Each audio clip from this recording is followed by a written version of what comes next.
Welcome to Coach's Corner. I'm your host, Rob Bashara, and as you're probably already aware, we're not at Mic'd Up Studios tonight. Thinking of Daniel Hanna tonight and his family. We're pretty sure everything's going to work out okay. And with me tonight, as usual, I've got the coach's perspective and the fans' perspective. Boys, before I introduce you properly, a lot of feedback about last night, and we appreciate all of it.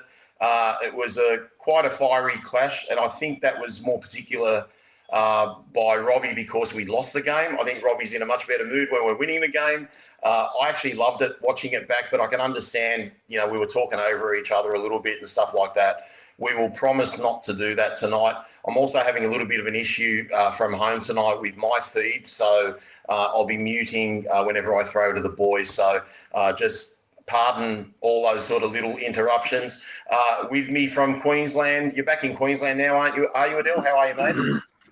I'm good, Rob. Yeah, I am. I'm back home at the moment, so yeah, good to be home, back in the winning state of Queensland. And Rob Jr., good to have you back again. I'm glad you haven't done the walk-off and thrown the dummy out and said you're not coming back again, mate. You did very well last week. Very proud of your performance, and we all learned from it. That's what we're here for. We're trying to make a better product for all our viewers, all our listeners. Mate, a lot of your predictions came off right in the preview. Tell me, what was it like watching the game from the lounge room at home? Yeah, it's good watching it from home. I actually like watching the games from the TV just because my kid's always running around, as you know, and every time we score a try, I get to throw both of them up on my shoulders, and that puts a big smile on their face, which makes all of us happy. So, good win. That's awesome. And Adel, mate, we had the pleasure of your company at the 8th Wonder of the World on Thursday night. Just tell everyone I know what it means to you, but I want you to share with everyone what it means to you and what it's like going back there every single time. And I know you had Troy with you as well. We love Troy. But yeah, tell us about your Thursday night. Mate, it was a highlight. I've already sort of talked about that we play. I think the next game we play there is we actually play in Mackay on Saturday night at 6 o'clock, and I'll be catching a flight from Mackay to Sydney on the Sunday because I can't miss it. Look, you know what, Rob? It's funny you say that. Like, I know we have all the controversy around, home grounds and all that sort of stuff and making money. Walking away from the game on the weekend, I know it's not going to be popular with everybody. I almost think we've got to find a way to play every week at Leichhardt. Like, it almost got to be one. I know it's not probably the right thing to do, but it's an experience I guess you don't understand unless you're there. And this is not a Balmain Western Suburbs thing. It's irrelevant to me. It's like I said, like you said, Troy was at the game, who's a Broncos fan. Like, he's now come to 3 games at Leichhardt because he just doesn't want to miss games at Leichhardt. It's something you can't explain. And our record there's become really good. Yeah, so I don't know, mate. I love the place. I mean, I didn't want to leave the ground, to be honest.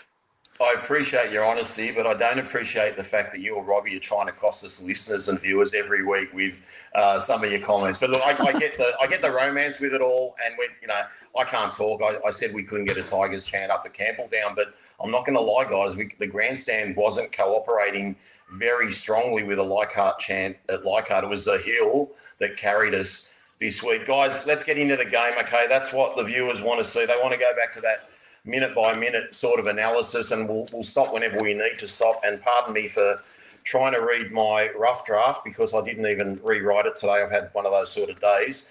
We'll start from the beginning, guys. The very first set, Canberra got a 6 again on the last tackle, basically, worked their way near our line. Hosking nearly scores a try. And then shortly after, Ethan Sanders puts a grubber kick in that's retrieved by Martin and scores under the post. And we're thinking, oh, shit, what a terrible start. Lucky for us, it went up no try. And Appy was deemed to have been interfered with, I think, by Joey Tapine. Adel, your thoughts on that no try decision? Was it obvious or was it a little bit controversial? No, look, there could have been ways in at a different time where sort of we weren't a team that wasn't as relevant. It could have been missed. I think it was probably – it set a bit of a standard early in the game, didn't it, that on a tackle 5-6 to go called by Ashley Klein allowed him to roll downfield. I think the kick defusal was pretty poor from our perspective. Like, I think we've got to be better on that, especially in the first set of 6. But, I don't know whether Uppy played for it or it was just one of those things that, Tarpanay probably doesn't do his job probably correctly from a Canberra perspective. But, to dodge a bullet in the first minute of the game probably was pretty important for us. So, we just take that and move on, I guess. Robbie, you pride yourself on your refereeing history. No try? Definitely no try. I think Appy turned into Mitchell Moses a little bit, not to that extent, but I think he definitely played for it. I felt like he could have kept going. He did a couple of times in the game, actually, where he felt the markers pushed our guy playing the ball and stuff like that, where he kind of arms up in the air and waiting for a call, which isn't usually like him. But I'm glad that he's playing for it because they got the call right in the end. Like you said in the lead up, that restart that they got on fifth but for a leg pull, like I watching the game again today, the amount of times I saw our guys get their leg pulled and then they got a set restart on fifth tackle, like that was an absolute joke. So I'm happy we got the call. Glad Appy played for it a bit. And as Adel said, probably could have diffused the kick better, but got away with the penalty. Digress a little bit, boys. I learned something from Rob Jr. today that I didn't know. Jason Saab headbutted a ball off a bomb today, and I didn't realise if you deliberately headbutt a ball, it's a knock on. So I will be deferring to you, Robbie, for any rules in the future, and I won't be complimenting someone on their headbutting skills when I didn't realise that it was actually illegal to do. All right, let's move on, guys. In the fifth minute, Canberra were rucking the ball out of their own end. Timoko offloads a pass that's intercepted by May. In the ensuing minutes, we score a try on the last tackle where we were literally going nowhere. And then Abby Coruscant puts a kick. I'm still trying to work out how it landed on its belly and not on its point and go dead in goal. That was, to me, quite miraculous. And Luke Lauligi does a great job of getting the ball down before he goes over the dead ball line. Adel, take us through that try, because before Appy kicks that ball, there are a number of players that, were kind of standing in the middle of nowhere, and they had to really position themselves to be able to take some backward passes and what have you. I think Alex Twal might have been one of them in that movement. But Appy, on a number of occasions, saved our last tackle on Thursday night. Yeah, to go back to the Timoko offload, that's one of those things from a coaching perspective. You sit there and you talk about the mindset of the first part of the game. And one of the things you want to do is you don't want to be the first team to blink. And what that means is early on in the game, you want to be able to complete your sets, making sure you're turning the ball over to the opposition at the other end of the field, and you're basically waiting for that first error to come. And we could feel that at the ground on the day. I think after that initial penalty we got from the no try for Martin, both teams went set for the next 4 to 5 minutes. And that first error, was realistically our first opportunity of the game. In regards to the tackle 5 option, what it firstly did for us is we literally set up our shape really early. So, we will go on touch on it a little bit later. Our shape in that set of 6 was very similar to some shape we run later in the game. What actually happens is Stafford gets the dummy half and he's supposed to throw the pass to Jerome, and the pass gets to Fanua. I'm going to compliment our boys. I think that they show some really good basic fundamental skills. Everybody's onside. Everybody's behind the ball. What Fanua does is he catches the ball and obviously needs to get it into Jerome's hands. Jerome has always been, one of his strengths is his instinct.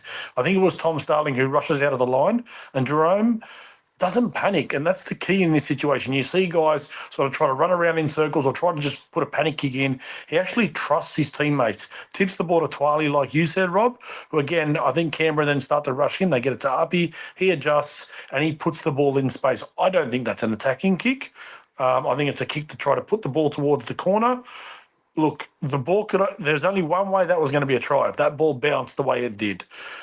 I remember talking about this at some stages last year. Sometimes when you are a football side and you do things the right way, the ball will bounce for you. And in that situation, the ball just bounced in the only way possible that it was pretty much going to be a try. It had to bounce in that direction so that Luke had the momentum and he was able to ground the ball, and he did that. And like I said, we've earned that to start the year to get those bounces to the ball at the moment. Rob, anything to add to that try, or did you see anything slightly different from that point of view? No, I've pretty much got the same thing. It's Toa passes to Pole, the wrong person, and then the instinct from there is just great. I thought Canberra did a good job of when they rushed Luai. I know you said how Starling shoots up at him. He actually runs at his left foot, knowing he's a left-footed kicker and all that sort of stuff as well. I was a little bit upset with the tackle before because, like you said, Adel, we ran that shape that we usually run where AD gets the ball 2 or 3 passes wide, and KPP and Toa switch him, and then we create AD, Buller, and Taruva. And I said on Tuesday, if we can get AD one-on-one with Sanders as many times as we possibly can, that's a matchup that we'll win every day. In that case, Sebastian Kris actually commits big time. I think AD bombed a certain try there, the play before. But yeah, I'm happy the next tackle that we got the bounce that we did to score, so it didn't make too much of a difference. Guys, our next try was in the 16th minute, but I'm just going to touch on a few things that happened before that. So there was Joey Tapani kind of made a break and offloaded, and Starfatoa got the ball. From that, we got right outside the front of their posts, and I think there was a loose ball, and Canberra were penalised. They challenge it. They win the challenge. A couple of minutes later, we win an escort penalty off a Luai bomb. Coruscant forces a dropout out of nothing. The set was going nowhere. I think the guy that played the ball got pushed over, and he does a little rubber kick and just gets that dropout. And these are the things that won't get said about why we scored the next try. Appy has forced that dropout, and then we go to the Adam try. And Adel, I will throw to you. Talk us through that try. It started from as we're looking at our shape, left of the post, and worked all the way across to Adam, who isolated Ethan Sanders and went straight through him. Yeah, so the impressive part about that play is we actually went shot for shot. And what that means is there was 2 plays in a row where we set up our shape. It wasn't, Canberra gave us a little bit of a different look defensively, where I think Timoko was who jammed onto, I think it was Jerome coming out of the back of shape on the left-hand side of the field. It might have been Jerome, actually. But what they did was they offloaded to Samuela, who sort of straightened us back up. Now, what we've seen over the first 5-6 weeks of the competition is when we have a shot at a team with a bit of shape, we want to take another play to then set up our shape again. What we actually did on that one was we've had a shot, Samuela's come back, sort of straightened us back up just with a normal carry. And then on the next play, you can see Jerome loop from the left-hand side of the field and sort of call a play in running to get us running shape back the other way. Look, the shape was really good. It gets Adam in a situation on that 3-man in Ethan Sanders on his outside. The reality is, as you move forward up against better football teams, well, we've got to be able to ice that from a 3-on-2 perspective. But to me, it looks like there's been a directive to Adam about running the football, and especially against Ethan Sanders, who's shown that he's poor defensively. And in that situation, I think he takes the right decision. I think it's poor coaching, or, you can't really say that, actually. But surely Canberra in that situation are actually being told, we make Adam throw the pass. Left centre, Sebastian Kris, don't turn out. Make sure the inside shoulder, you're protecting Sanders. And if we make Adam pass the football, that's a good result for us.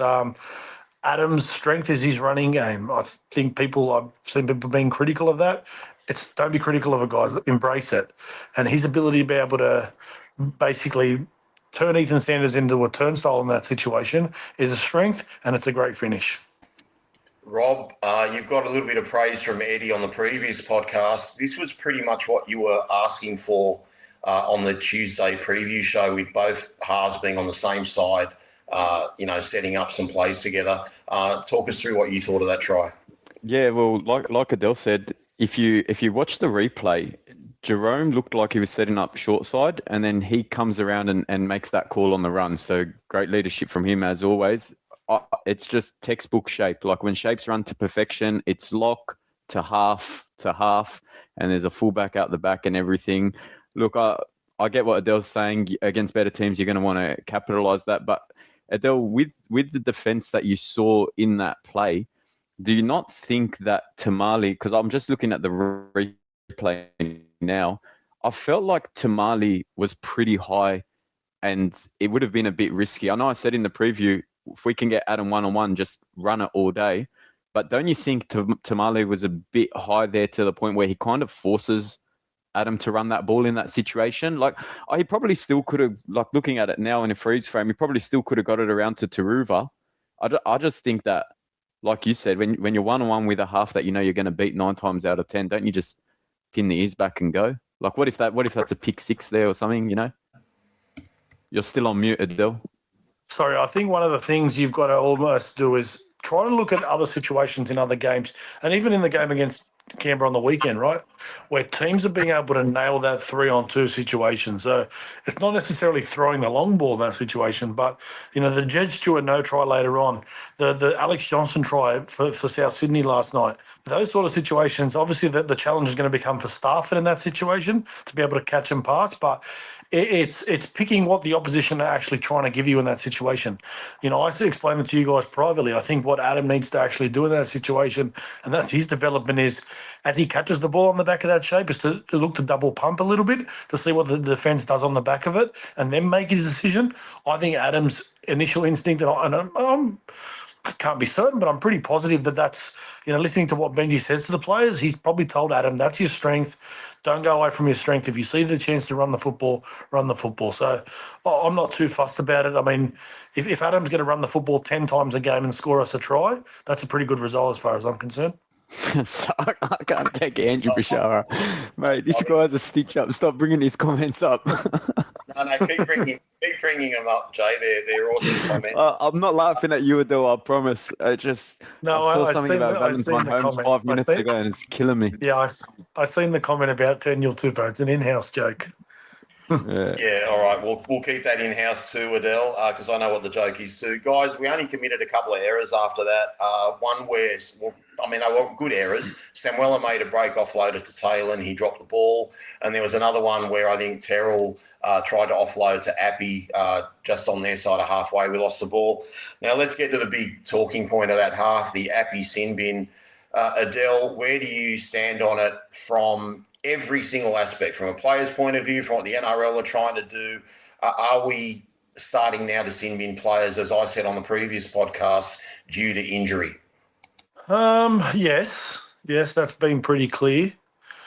I feel sorry for Appy. I feel sorry for the little guys in the game because I think it's one of those things that, look, I've said this and I'm obviously very critical of the officials and how they're officiating.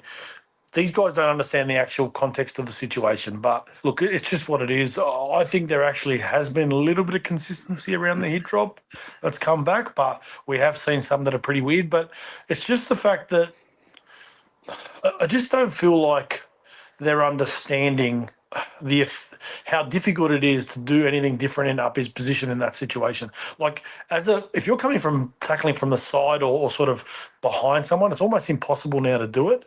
I think the only time you should be penalising a hip drop with a sin bin is if the guy's actually got a grip and a grip for more than like a split second and then decides to drop his weight. Uppy's one, for example, a lot of the ones we're seeing at the moment, it's basically momentum and their legs are getting sort of wrapped around the back and their weight's dropping on them. But yeah, look, it's a tough one. But yes, I do agree with you, Rob. I mean, at the end of the day, we talked about this with the Lauli sin bin against Parramatta. Injuries are playing a big part in that. It's not ideal, but it is what it is. Junior, how did you see that sin bin? Look, I kind of agree with Adel here. It's getting a little bit more consistent. From the replays that we saw, there's probably some Tiger bias in my explanation, but I don't think there was much weight from Appy on Noah Martin. I think when you go back to the hip drop and you look at why it was outlawed, like it's happened to Adam in the past, it's happened to Jackson Hastings, like we're all aware of. The initial hip drop that they tried to stamp out of the game is when a player's held, and like Adel said, they've got a grip for more than half a second or so, and then they decide to intentionally drop their weight onto the back of the legs and in the lower leg. Anyone that's played rugby league understands that if a player's running to the try line and you're tackling from behind or the side, you've got to use your weight to stop them. I think if you look at all the tackles in the game, you can almost find a hip drop in any time there's a line break. I saw 2 times Alex Twal tackled someone from the side, and if he had landed on someone's legs, he would have been in the bin as well. Adam does it a lot with his tackle technique. Our mate Lachlan Galvin, like every tackle's a hip drop. I think it's just pot luck whether you land on the legs or not. Look, it's probably the right call. I think 3 weeks is a bit of a joke for it, especially because they're factoring in injury. I mean, he ended up coming off, but he was up and about straight away and then decided to come off. So I don't know. Adel, about a minute later, Timoko scores a try. There was a big shift from the left to the right, and then Timoko just decides to run back towards the centre of the field.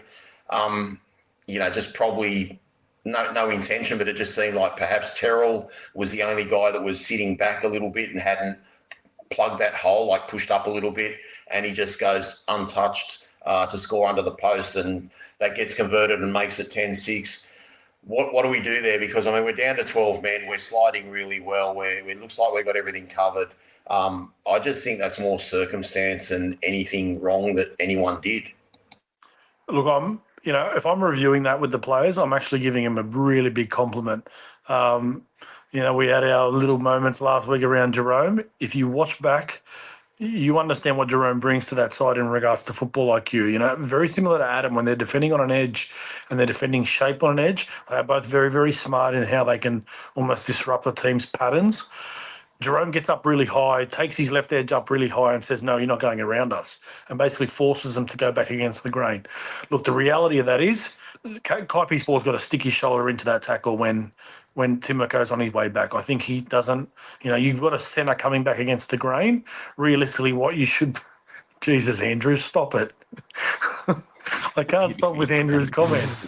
Keep them going, Jay. Keep them going. I'm loving it. When you see a centre coming back against the grain, realistically, he's probably not going to ball play and tip the football on. So once he picks his gap to go into, you've got to stick your shoulder into the contact of that and pay the repercussions for the next tackle if you sort of are out of play. But, that's good work from Canberra to come back against the grain, but I'm really complimenting the boys and the team as a whole, especially that left edge, in regards to, I think Canberra got a quick play the ball off the back of it, looked to shift the ball out to where there's space, and Jerome turned them back away against where the danger should have been for us. So compliment, but at the same time, I think KPP's got to nail his job there. Junior, you've got anything to add to that? And before you answer that, mate, anytime there's a question that you want to throw to Adel through all this talking, please don't hesitate to jump in. No, I think Adel actually answered my question because I had written down in my notes, perfect defence from Jerome Taylor and the left edge. Great scramble with a man down. KPP probably needs to come over and close that gap. I agree with Adel 100%. I actually think that's something that Benji and the coaching staff should be pretty proud of. It's not very often with a man down that they decide to attack an edge, turn it back to the inside, and then the bloke ends up almost 40 metres away from where he intended to run. So yeah, I was pretty happy with the effort, and that's just something that happens when you're playing 12 on 13. All right, Robbie. Well, I'm going to throw you the no-look pass, and I'm going to go to the 32nd minute, Rob Jr., when Weeks scores the try. Give us your take on that before I throw to Adel. Yeah, look, I don't know what the reason for that try is. I think that's the one that I'd be pretty pissed off at. I think that's pretty soft. I think AD wraps and kind of hugs him, which I'm not sure that's with the physicality we've been playing with. I don't think that's the way you want to hit someone in that circumstance. But I was a bit more disappointed at stuff for Toa. It looked like he came in and gave him a kiss on the hip. Like in that situation, you just got to bury him there, like once Adam's holding him up. But look, I know, Rob, we said not talking over the top of each other, but look, that one, it's just, like you just said, we don't have to sort of expand too far on it. It's just poor defence. Adam, Stafford, Jareem would all be very, very disappointed with their efforts. Is that fatigue? No, it's just poor. That's just they're those lapses that right now, are still going to happen, and I'm sure, I'm very, very confident the coaching staff will be all over that. So, yeah, it's just one of those things where you sort of sit there, you give them the hard look, and you say, we already know that's not good enough. So let's be better there. Guys, in the 36th minute, Jerome Luai's penalised for an escort penalty. I stand corrected, but I think Appy might have just come back on the field, and we're blowing. We're absolutely shot, and Canberra go for a goal, take a penalty shot to make it 14-10. I'm going to throw to you, Adel, first on this, because you've always said to me on the show last year that whenever there's points available, take it. I think this was the dumbest decision, and I think it actually helped us win the game. When they pointed at the post, there wouldn't have been many more people happier at Leichhardt Oval than me. No, I take the two there as well, Rob, to be honest. You always take the points. That's just my philosophy. Look, at the end of the day, especially the type of football team we are at the moment, right? So when we take 2 points, we're very confident and very comfortable in the ability to be able to complete our next set, get back in the grind and get another opportunity. And the way I look at it is you don't attack the game with the mindset of trying to, worry about winning 5 minutes of a game. You want to play 80 minutes of complete football, and every single chance you get to take points in this competition and the type of style we're playing, and I'm not referring to Canberra specifically, I'm more talking about us, but I think taking the 2 there in that situation is actually a positive mindset, to not think that you have to capitalise off the back of what the situation is currently presenting. What was the score at the time? I think it was 12-10, wasn't it? It was 12-10, but Junior, let me throw to you then, because I don't think there's any difference or much difference between 2 points and 4 points, and 8 points. That really would have hurt, especially given that, from a psychological point of view, Jareem Buller had just dropped a bit of a wobbly kick downfield from Ethan Sanders. I thought that could have really made us drop our heads.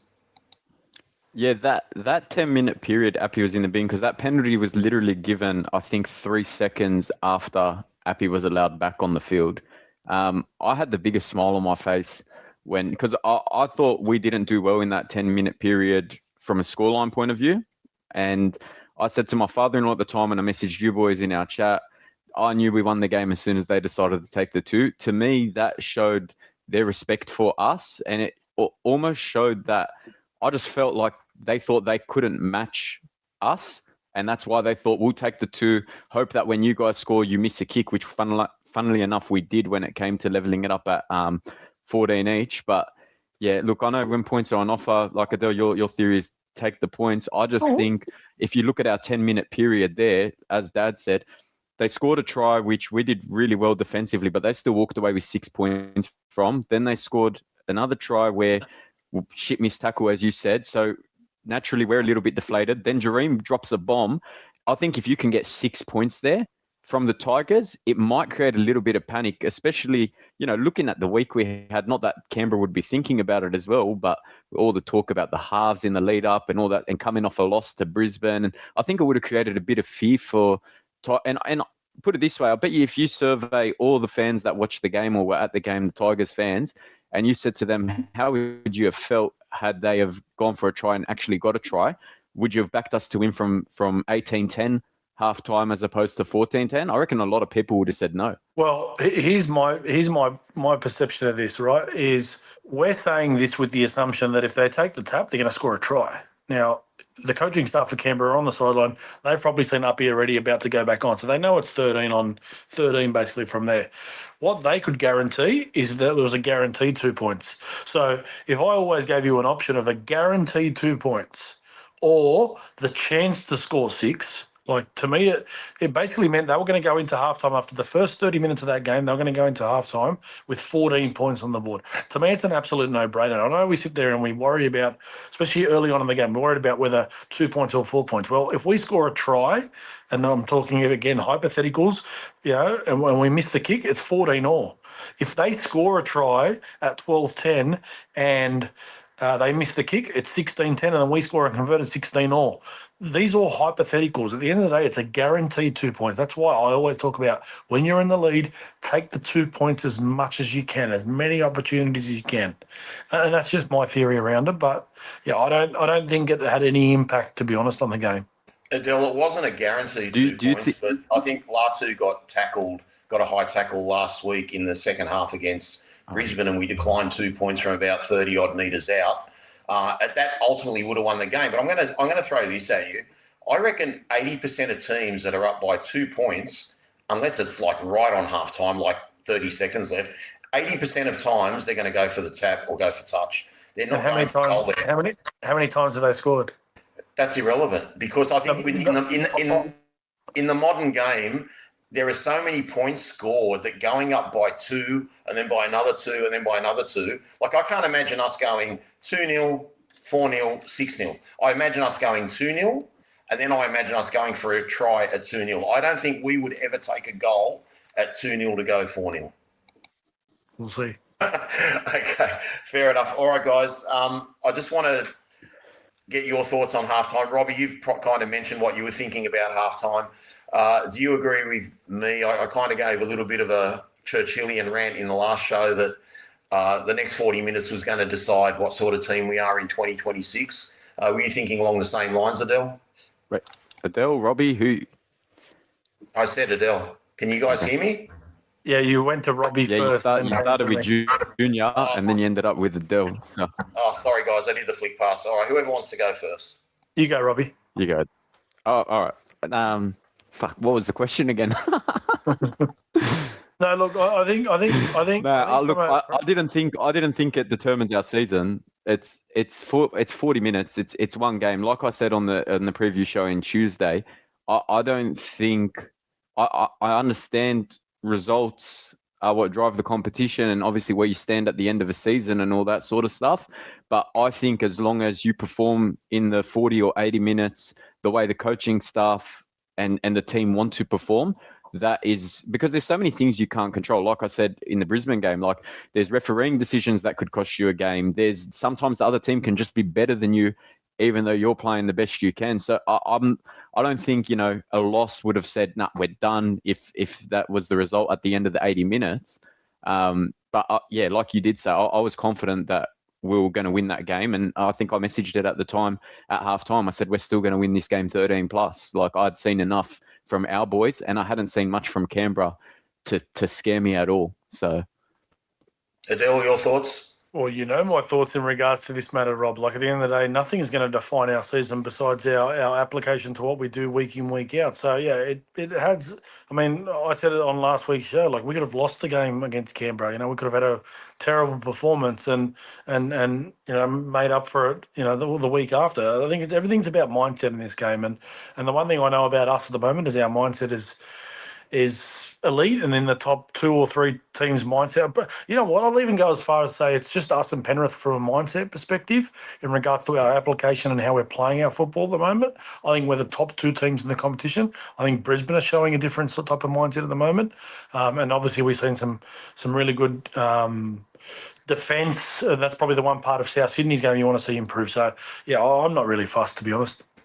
Fair enough, boys. Well, look, again, maybe I should have posed it differently, but I think the right way to say it is it actually reaffirmed what I think our 2026 team is, because you could have easily said, you know what, we've lost after a 5-day break. We've had a hard loss to Brisbane. I was so proud of what they did. Let's get on to the second half, boys. So we start like on a house on fire. We get to the last tackle on the first set. Adam Dewey puts a bomb up, I don't know, there wasn't much in it, but gets taken out by Sanders. We get a penalty, and from the ensuing penalty, I think a couple of tackles later, Taylor May goes over for an easy try.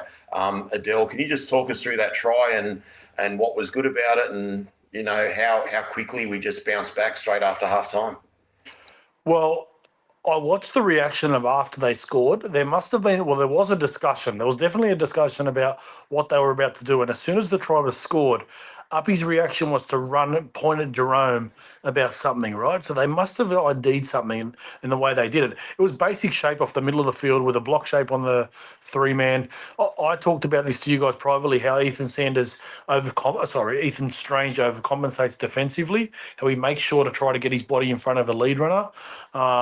So I'm presuming that's something they've seen, but obviously knowing that Timoko's at right centre as well, it was really good ball playing. And I talked about early in the game what I want to see Adam do on that 3-on-2 shape. Jareem does it. He catches the ball.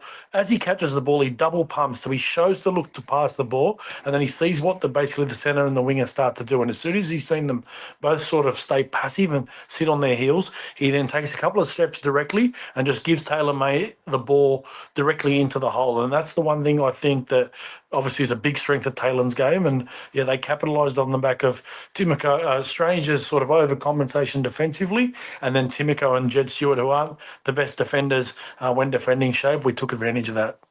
Junior, your thoughts on the try? Pretty much same as Adel. I'll add to it a bit. I'll just ask Adel a question from here.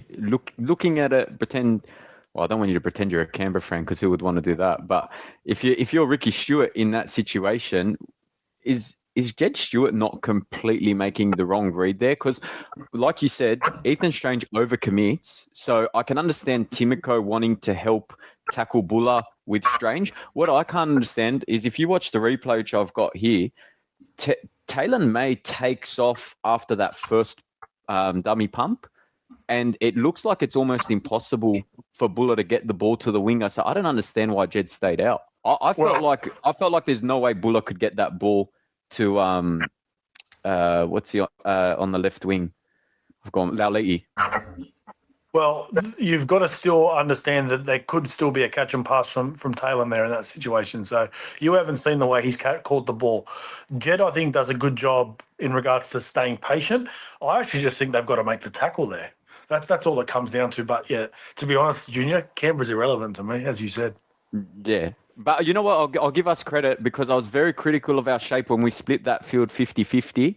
And that's the first time I've seen us run perfect shape from splitting the field like that, especially with Lua was that first receiver in that situation as well. So I think Gary pointed out in the show before, played a lot like a halfback in that situation. So it's good to see that we can score from those positions as well. Adam misses that conversion, so it stays 14-all. And in the 45th minute, we get the Adam Dewey try. Adel, I want you to talk us through it. I don't think the Romy change of pace can be understated here. That had a lot to do with the deception to give Samuela a bit more room, and that magnificent around the corner pass. We'll never know if it was backwards or forwards. It looks like it's gone backwards out of the hand, but let's be fair. It looks backwards because the angle of the camera is coming from the left-hand corner post. So it's very hard to guess, but I thought it was a wonderful try. And I think the fact that Adam overruns it also can make it look forward. But what a catch, what a try. And suddenly we had all the momentum. Yeah, and correct me if I'm wrong, it was tackle 5 as well. So obviously I think there was a plan there to sort of attack that. Like I talked about, I think Ethan Strange is someone that sort of doesn't defend when people are coming at him, as well as sort of, has been sort of exposed previously. But yeah, obviously Jerome does a good job to sort of put Samuela into that gap.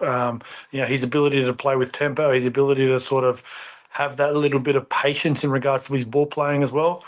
It may have looked like a big open gap there for Samuela, but that's created off the back of what Jerome does when he catches the ball and the way he moves into space, or in the space behind inside the A defender, but also then to create space that the outside guy can't actually jam in. Look, it's a speculator from Samuela. It's a high skill set. It's the sort of stuff they do practice, and Adam does a good job to finish. Rob Jr., anything to add to that, mate?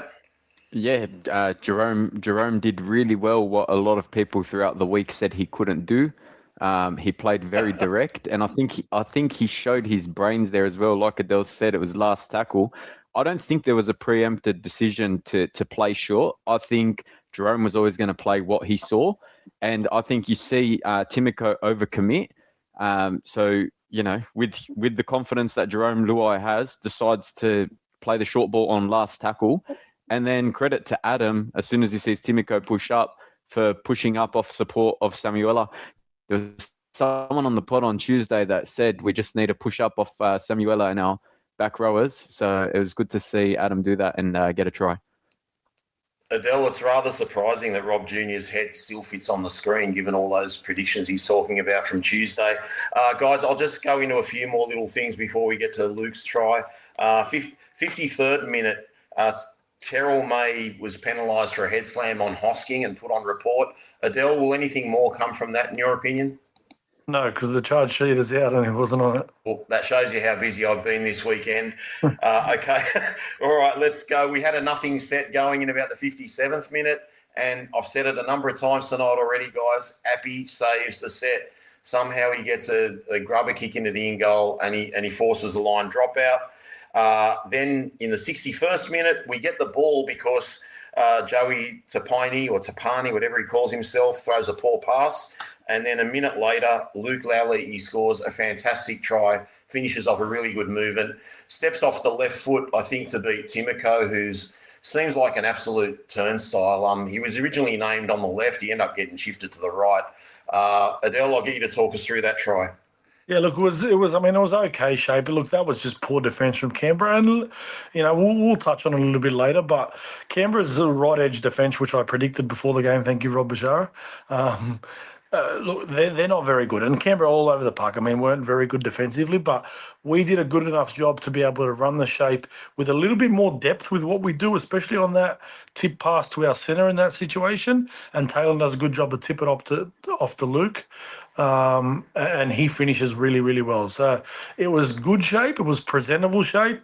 It's not the shape that's going to rip apart an elite edge of the field, but we've put enough fear into opposition teams. I think when we're going downhill and when we're scoring points, the teams are sort of struggling to defend us well. So, yeah, you just take the 4 points from that try, and then, you just roll on through the game. Rob, I've got to point out that Adel is a little bit better than you at predicting what's going to happen, because even before Sasagi was ruled out injured, he somehow knew that Timoko was going to move from left centre to right centre, because I thought Sanders and Timoko were going to be on the left, so I wanted us to attack their left, which we did get a little bit of success with Adam's first try.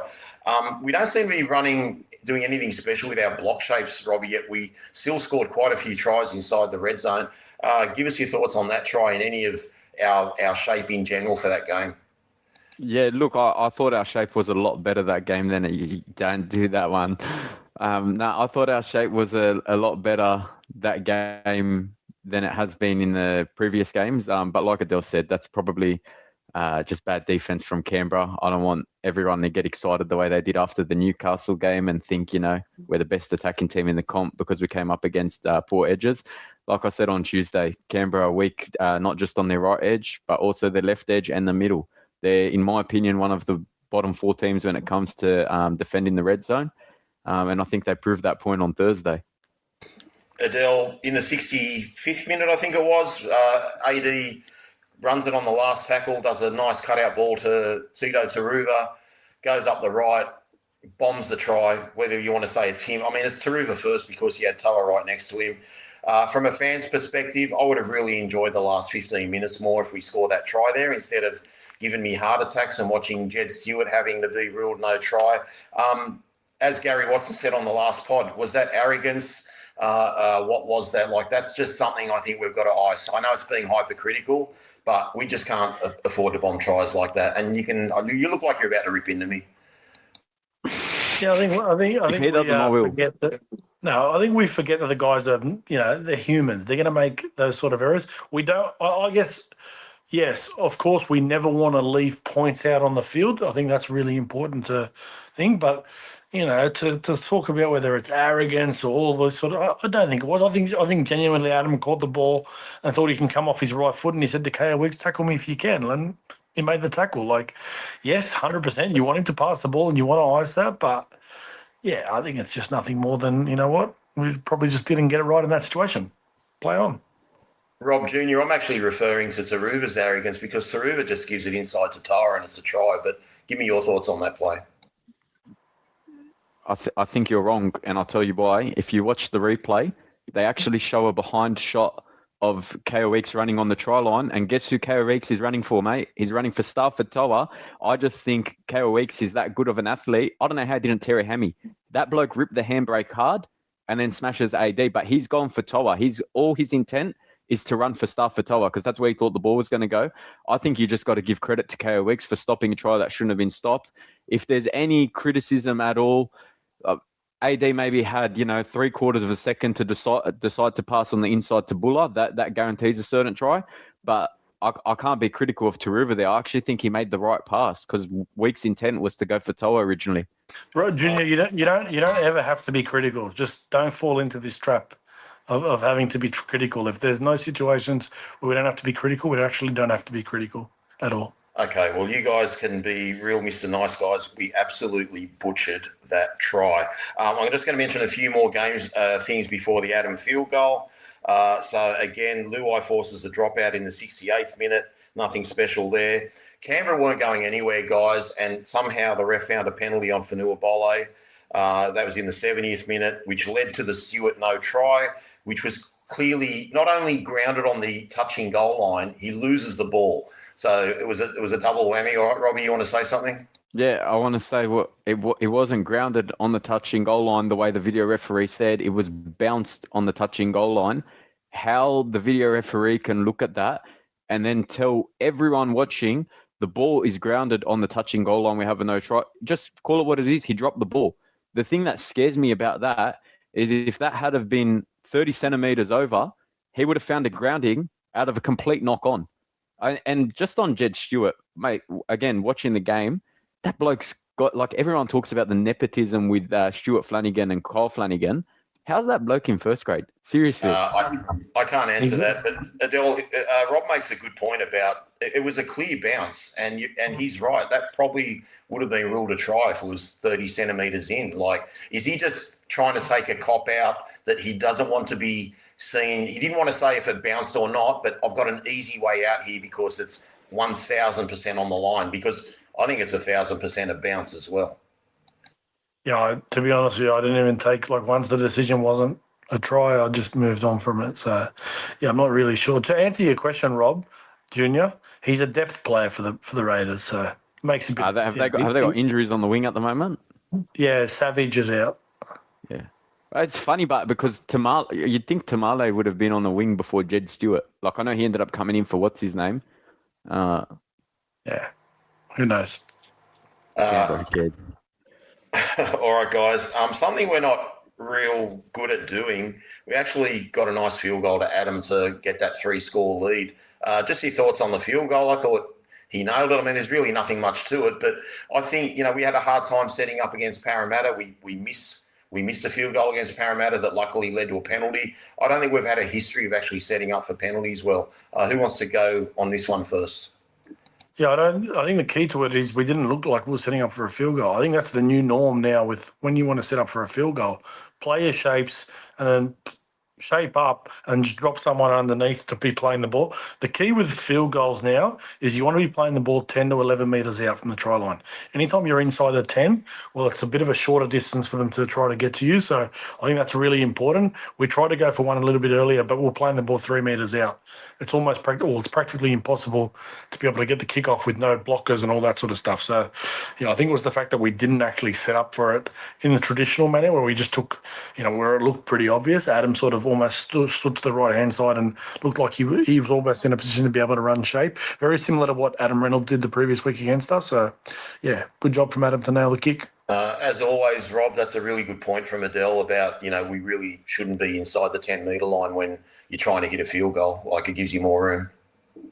Yeah, well, it's just easier for a defence to get up if they're 3 metres away from the play of the ball and then running to a bloke that's, 15 metres out from the line, as opposed to already being 10 metres back, and then it makes it 25 metres to run. But I'll talk about the first attempt that Adam, when we actually did set up for the field goal. I just want to give credit to Sania Turuva. Right before the pass happens, Turuva's directly behind the play of the ball, and he actually starts sprinting back. And to me, that shows he's sprinting back just in case there's a charge down, so he can be there in cover defense. So just want to give Turuva a little bit of credit. If you watch the replay on the failed field goal attempt the first time, just look at his efforts to get back behind Adam. That's a great point, Robbie, and you can tell that you and Adel have been hanging around together a fair bit these days. And guys, finally, the Royce Hunt try. We didn't go too much about it on Claws Out, but Royce Hunt is a reflection of the West Tigers. We were nowhere last year. We were 13th, coming off the back of 3 wooden spoons. He was on the scrap heap, and, we've talked about it a number of times this year. He's turned, himself around and his form around. I know he has limited minutes, but what he gives us is unbelievable. And again, call me a romantic, mate, but when he put his fist up in the air like that, that was Rocky Balboa on top of the steps. That's like, I've reached the pinnacle of my career. This is the greatest thing ever. And I'm going to go watch Rocky 2 later, boys. What do you reckon? I reckon it's getting a bit late at night for you. That's the first thing I reckon. But no, look, I mean, that was if you're Canberra, you're very, very disappointed to allow that try to happen. From our perspective, we love the romance of a big front rower running 35 to 40 metres to score a try. Yeah, it was a nice moment. It was a nice Leichhardt Oval moment. Robbie, I know how pumped up you would have been. I just want to know your reaction. I think my son almost hit the ceiling. Yeah, nice. And look, what about the ball playing from Alex Twal before the line? I mean, Look, some people actually saying Royce Hunt should have passed to Fanua. I don't know if Fanua would have made it or not, or if Timiko would have run him down. But just Alex to be able to do that, he never had that in his game previously. Can we talk about like just how well spread we are as well when we're attacking? Like in previous years, anytime Alex Twal's taken the ball up, you could throw a blanket over our entire team. Like just when we take our hit ups, I just want to credit the coaching this year. Like how well spread we are, how our second rowers hold their width with our centers and let the middles play with a bit of space. So that tip on was beautiful. Seeing Alex Twal actually play like a lock as well this year has been great. I just think it outlines the improvement that our teams had from previous years. So good way to top off a nice Leichhardt win. Rob, I'll tell you what I will talk about from that, and it's probably a little bit of a segue to help you move into the next thing, is Sione was playing hooker for the last 5, 6, 7 minutes. And I watched that very, very carefully and what his service was like both left to right. And I've had to think about it. I actually think Sione might start at hooker this week, to be honest. Like, I think from a defensive perspective, why are you guys laughing? No way. They got Tristan Hope. Tristan Hope's been named in the 19 every single week. No, hang on a sec. How about you let me finish, Rob, first of all? All right. I think that's why I said I think he'll start the game. I think it's actually the perfect foil if what you're trying to do is in regards to the first thing that doesn't change is our mentality around our defence, around our attitude. Well, if it's somebody that's already been able to embody that early on in the year and understands it and has shown they're able to do it, well, maybe if you're asking Sione to play 10, 15 minutes in a game of first grade, you can ask him to do it to start a game. It's no difference, right? Do I think that it's the best option for us at the moment? I'm just laughing at this comment. Do I think? You know what? I'll tell you what I'm going to do. I'm just going to make the prediction and I'm going to let it play out. There you go. That's all I'm going to say. Someone goes, I thought Sione was playing 5'8" the other week. No, that was Samuela. Adel, I actually don't mind what you're trying to say because it'll take a bit of sting out of the game early when the heat's on, and then maybe bring on your hooker. Look, let's face it. Whoever replaces Appy is not playing 80 minutes. It's going to be a shared role, no matter who it is. I will respectfully disagree with you, but I can understand why you're saying that. He wouldn't be able to do that, and then we lose another middle forward as well.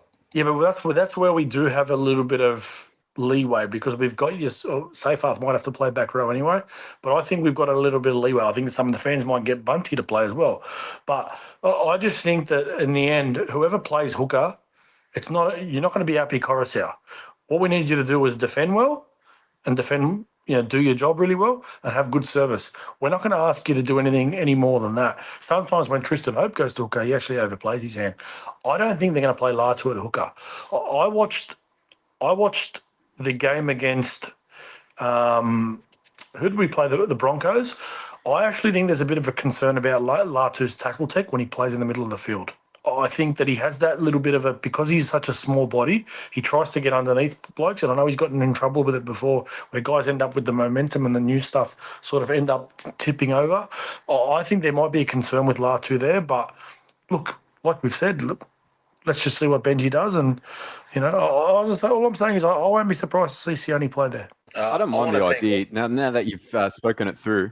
It's not that bad of an idea. Like you said, you're not going to replace his creativity in attack with Jock or Tristan Hope or Latu. So it gives you that extra middle forward as well. I just think Appy's such a big part of getting the ball to the right spots for us that I would want to make sure that I've got a specialist hooker just for not that Tristan Hope's service is premium. And to your eye, Sione might do just as good a job in terms of servicing our halves. But you know what, Robbie? It's not even about that. I'm just putting myself in the mentality of what they're doing. Like, you can tell for them, it's not about having a hooker who's going to be creative. It's not about attack. It's probably about defense. Like, for me, I've watched the last couple of weeks of other teams and what they've done, and I'm almost going to Jock and saying, mate, we're going to need you. We're going to need you to play in the middle of the field, go to dummy half, give us good service, and just be another sort of a 9. That's what I would do. But I'm sort of sitting there going, can Jock do it defensively? Which you can't ask him to do it because it's not his role. But I'm just thinking from a mindset perspective of what this team has looked like. They may go down the path of going, hey, let's sacrifice what we're doing in attack to make sure our standards in defence, in particular, that first 20 minutes, don't drop. So that's my only theory around it. Like I said, it's probably not something I would do because I actually think, watching Josh Rogers played at hooker the other week and Bukowski played at hooker for the Broncos. I've seen other guys come in from other teams who are halves and filling roles. We've seen Harris Tavita do it for the Warriors before. I think Jock probably should be asked to do the role, even though it may be a little bit unfair on him. But yeah, it's just the mindset. Something about the mindset tells me that they might go with that. Guys, all these comments that are coming through are fantastic, and I've been reading every one of them in my head. Obviously, I can't read them all out, but this is a really good segue into Benji. There was a comment there that said, name me a player that hasn't improved from last year. So that is actually a credit to Benji. Boys, I want to talk about the press conference, and I actually want to make an observation of Benji on the sideline. He's always really cool. He couldn't bluff me the other night. You could see how important this game was. There was just a slight bit of tension there. He was so happy and so relieved. Boys, talk to me about what Benji said in the press conference. And if you can also, in particular, you can just see how respectful he is of the Anzac tradition, and you might have seen the clip during the week of him talking to the players in the sheds, and even Adel mentioned Jerome Luai running out in the second half in our group chat. He was saying how he saluted as he came back out to the soldiers. There's just so much respect in that team. But anyway, back on Benji. Rob, your thoughts on what he said in the press conference? Yeah, I said it earlier in the week. I think he's the master of the press conference. I think he always says the right things. I think he doesn't show too much of his hand, but he gives you just enough. I really liked. There was a little bit of a dig. I think one of the journalists asked if Appy's been charged 5 times this year because he's playing with too much aggression, and he sort of said, "Well, we have to play with aggression if we want to win football games." And he looked like he was about to burst out laughing when she asked the question. But yeah, no, I think he's doing a great job, Benji. The improvement he's had from the first year he was brought in as a coach to where he is now, you can just see from his demeanor that this is important to him. He wants to win. And I don't think there's anyone that could have led us in this direction. I know you said, Adel, on a pod last year that of all the coaches right now, you wouldn't take anyone. You might think about possibly Andrew Webster, which was also a good shout considering where the Warriors are. But there's no one I want more than Benji Marshall. Adel, your thoughts? Yeah, it's an interesting one.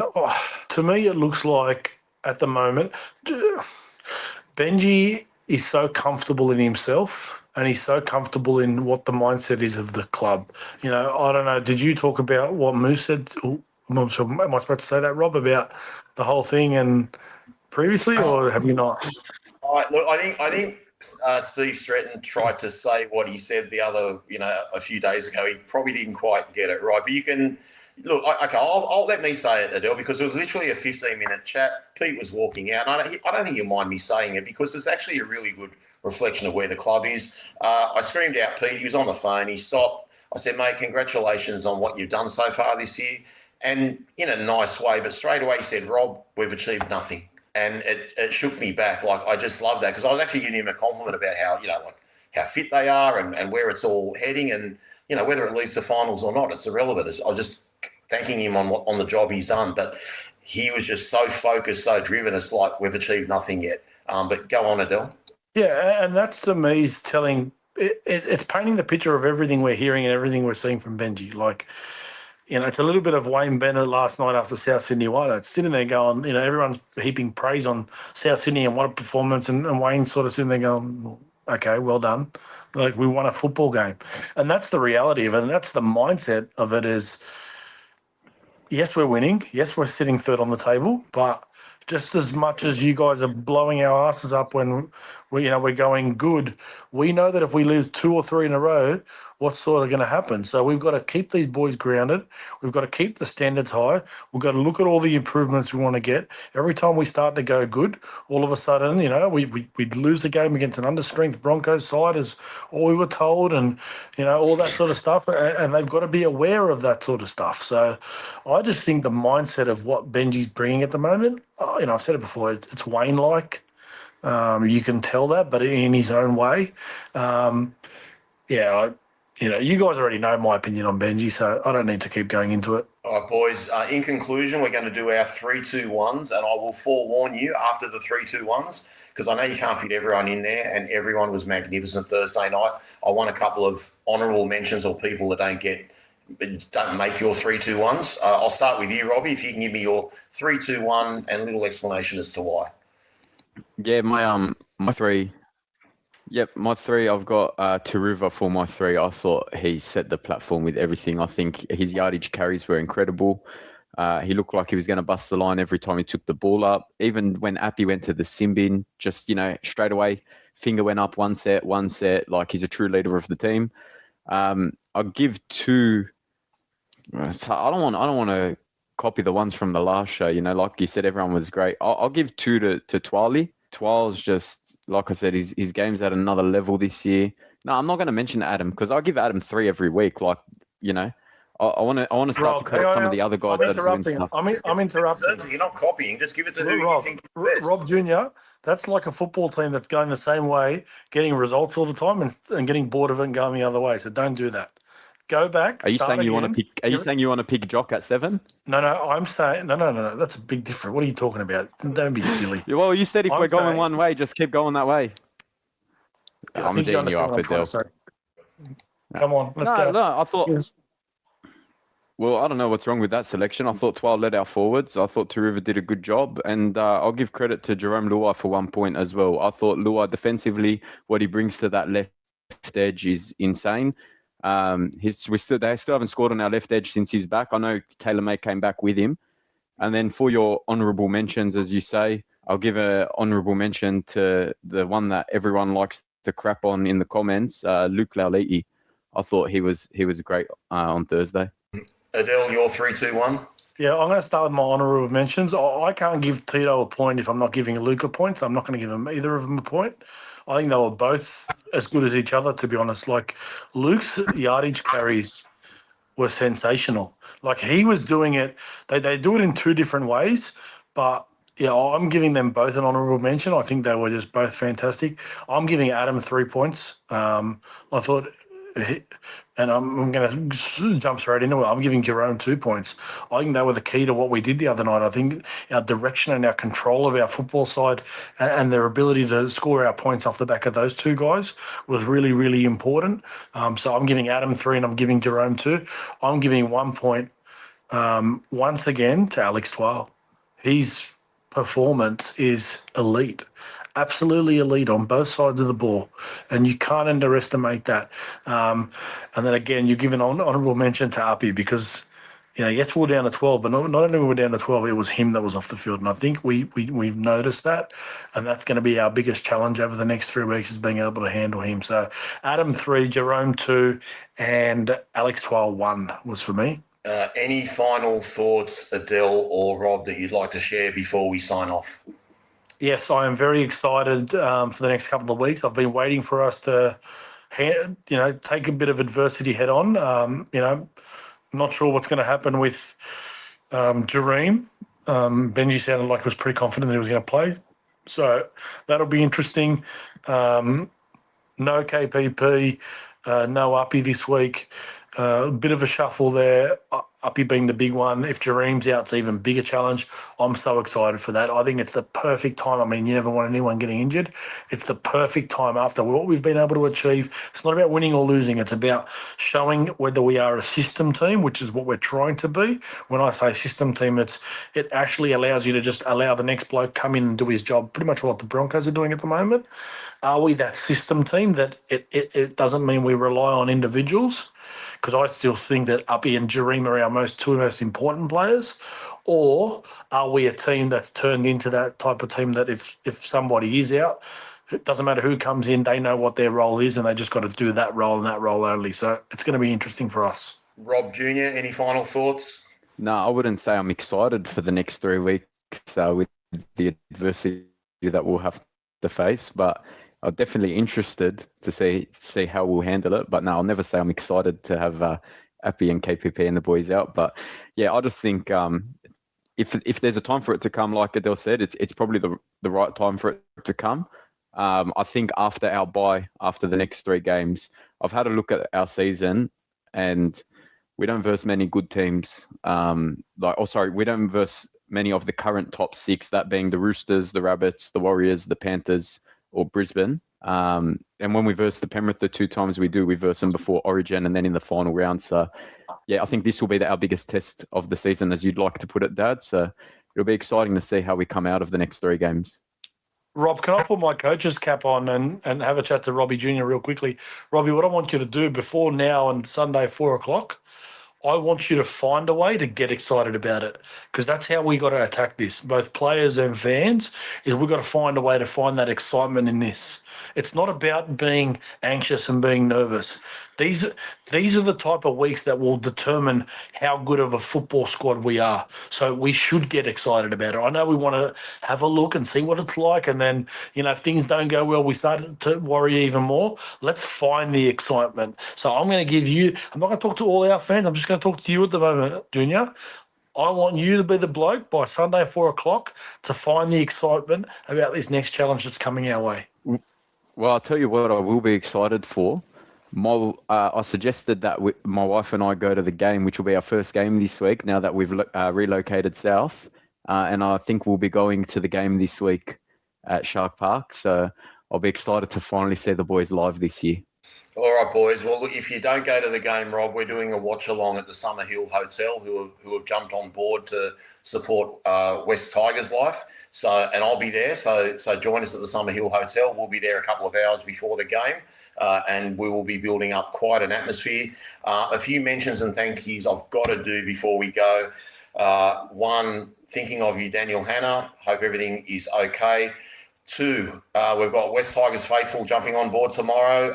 They will be aired, I think, at 5 p.m. tomorrow. Give them a listen. Jared and Joe do an amazing job, and you're going to say, wow, where has this been all my life? They are so good. Who else have I got to thank? Gary, Steve, Eddie for the previous show. You guys have all contributed to this. Jay, who's been behind the scenes setting this up. Josh for helping this. This was all pretty much last minute because Daniel was at Parramatta setting up for the shows, and unfortunately got called urgently to the hospital. So thank you guys for all pulling together. We've got a big week of West Tigers TV coming up, and we've got a big game against the Sharks this week. And also, do not forget, Tuesday, hopefully we'll be back at Parramatta at Mic'd Up Studio at 5 live. But if for any reason we're not live, we'll record it and drop it later that evening. Thanks again, guys. Love your West Tigers. Stay away from the Jerome Luai news. It's not going to do you any good. Enjoy the week. We're all winners this week. Have a great week and see you next time. Thanks for listening to West Tigers Life Podcast. What a great show. Love that Rob Bichara. Check out all their episodes and content at westtigers.com.au. What great content. Watch Coach's Report with Adel live by joining patreon.com/westslife. What a great deal. Join their Discord as well. Wow, fantastic. Please grab that subscribe button by the